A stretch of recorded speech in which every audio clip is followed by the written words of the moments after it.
Cassie applied her lipstick quickly. It was different from the nude colour she generally wore to school. Luscious was the description of that outline, although it scarcely made any difference to her appearance. Until they reached the sixth form, pupils weren't even allowed to wear something as subtle as that.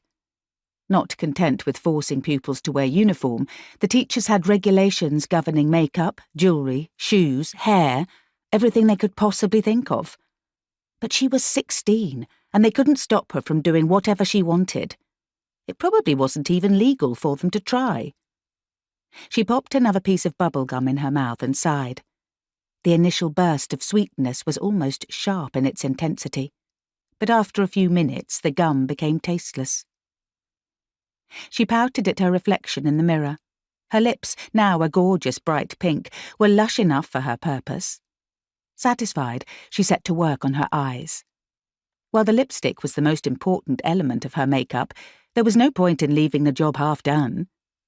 Deftly, she applied smoky grey eyeshadow and more mascara. Seeing her eyelashes stuck together in tiny clumps, she swore aloud. The cheap stuff always ended up clogged, and she had to use her fingers to separate the lashes. Very soon she would be able to afford expensive makeup instead of the shit she was reduced to using now. Stuffing her cosmetics back in her school bag, she took one last look at her reflection. Commonplace enough on a night out, her makeup looked sensational with her school uniform, and her blonde hair could have been natural if you didn't look too closely. There was no way Sir was going to be able to resist at least a flicker of desire once they were alone together. And that was all she needed. She glanced at her phone, aware that timing was crucial if she was going to catch him on his own. Not long now. Undoing another button on her shirt, she yanked her tits up to deepen her cleavage. 2 sixth form girls came in and glared at her in the mirror. "Slag," one of them muttered, loudly enough for them all to hear. Cassie stared pointedly at the speaker's frizzy ginger hair. "Can't you do nothing with that hair?" she retorted. The ginger's friend giggled. "Stupid slag," the girl repeated. "I ain't done nothing. Anyone can see I'm hot," Cassie replied smugly. "That's because you get your tits out any time you see a bloke," the ginger-haired girl said. "We all know a slag when we see one," the other girl murmured, barely loud enough to be heard. Cassie rounded on her, sensing her timidity. "Who you calling a slag? You shut your fucking mouth!"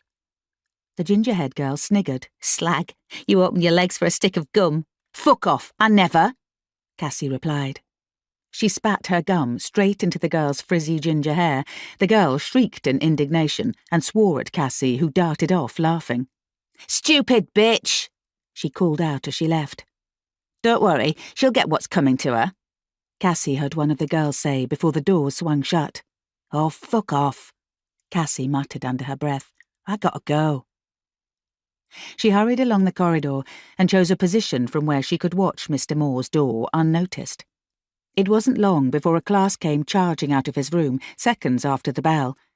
Jostling and jabbering, they barged past one another with barely a glance in her direction.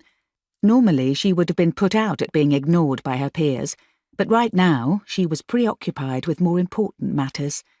A rush of excitement flooded through her, and she mumbled under her breath, rehearsing her painstakingly prepared script. If only she'd been 16 and streetwise when her stepfather had moved in with them. He had gone, thank fuck, and left them alone, but not before he'd taught Cassie more than she wanted to know. He had hurt her, really hurt her. But through that pain had come her power, because he had shown her the way to use her body to get what she wanted. She hadn't been able to stop her stepfather, but now she knew better, and her sister was safe. Cassie would never have let her stepfather assault her sister like that. Just thinking about it made her angry. The other teachers had better not cross her, or they'd end up going the same way as that pervert. She spat out her gum in anticipation and waited. The class seemed to take forever to leave. Even when the door closed, she couldn't be certain no one had stayed behind to ask a question. More likely, Sir might be keeping someone back for misbehaving. Pressing her lips together, she felt the greasy texture of her lipstick as she stole towards the door.